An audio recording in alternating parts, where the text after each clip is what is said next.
Are you awake? I thought I heard you get up. Yeah, I'm awake. Sorry, I just can't sleep. Are you thinking about him?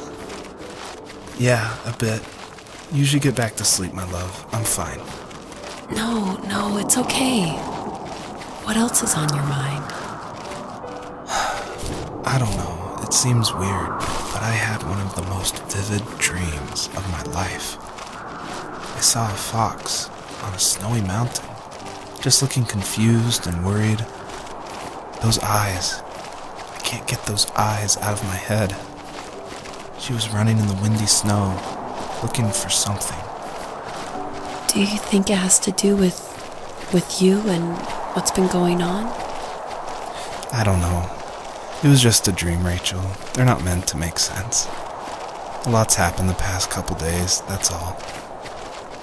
Well, if you're not going to sleep anyway, you should tell me. I want to hear. All right. So, not far from her home, she followed that path to something unexpected.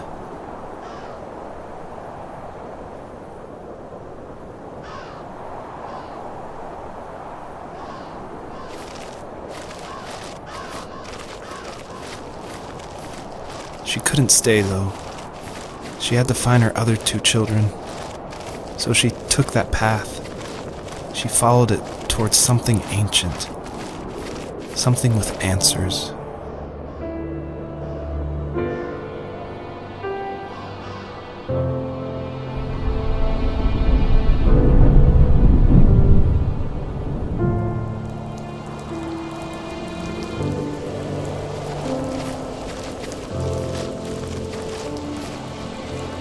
The fox looked high and low, searching for any sign of her cubs.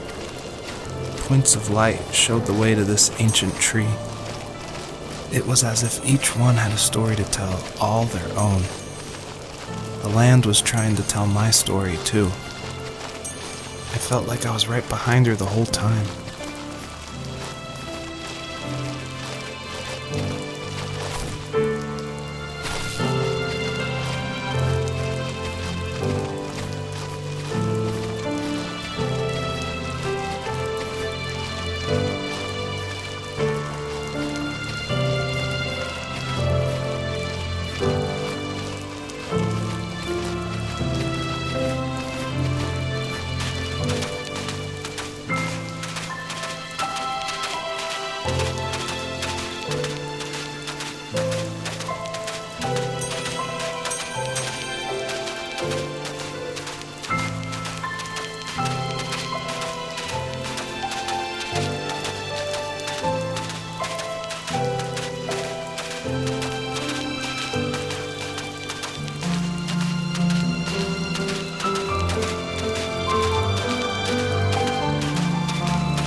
Dad did for a living? Wasn't he like a lumberjack? That's one way of putting it. If wood was a canvas, then a carving knife was his paintbrush. Even after working a 50-hour week, even after his hands were more splinters than skin, he would bring home the nicest piece of Alaskan weeping cedar and make me toys. That wooden train was the first toy I can remember, and I loved it. I just knew from a young age I was going to be a lumberjack, like my father.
My teenage years were full of sketching, angst, and trouble.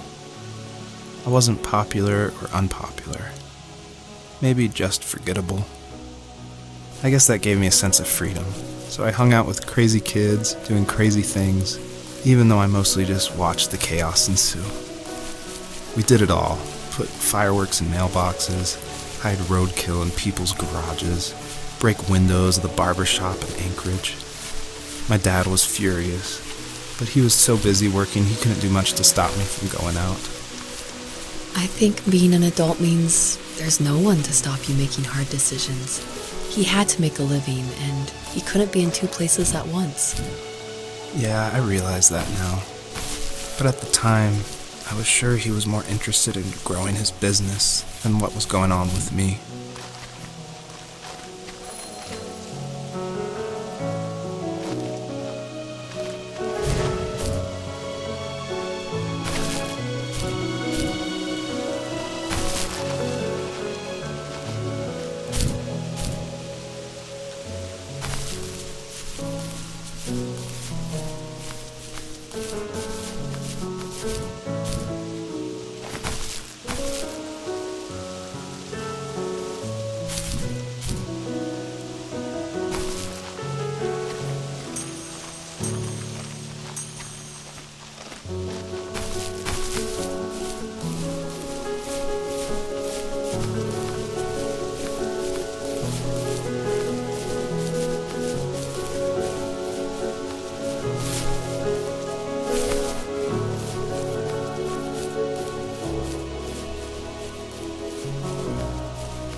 He was working another late night, and my friends were over, saying how bored they were and how they had come all the way out to my house for nothing.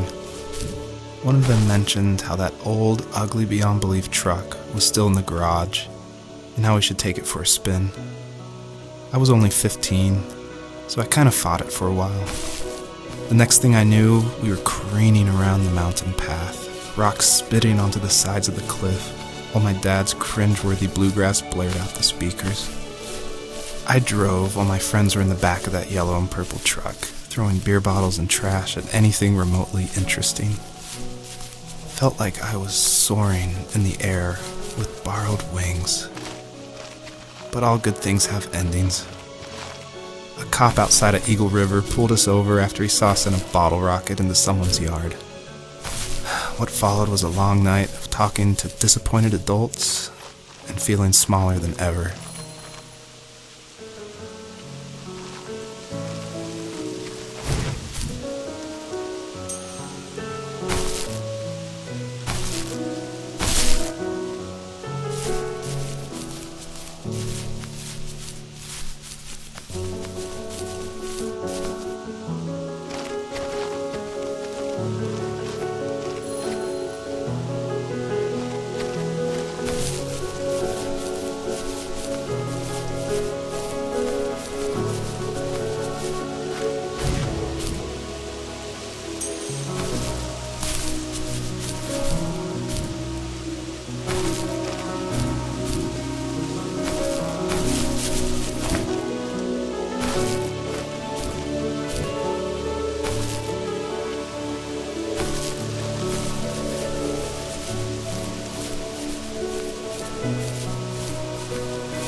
My friends would laugh about that night and talk about how crazy it was, and I laughed along, pretending it didn't bother me.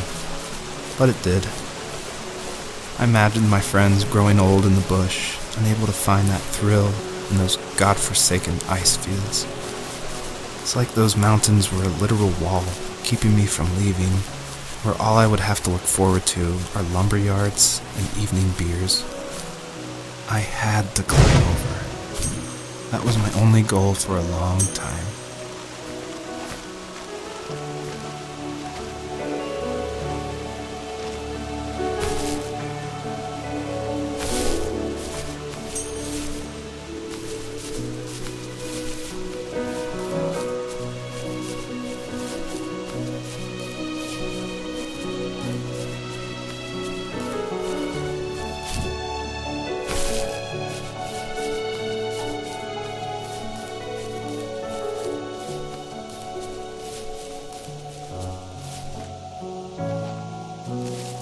If there was some way I could take my love of drawing and turn it into a way of escape, nothing would make me happier.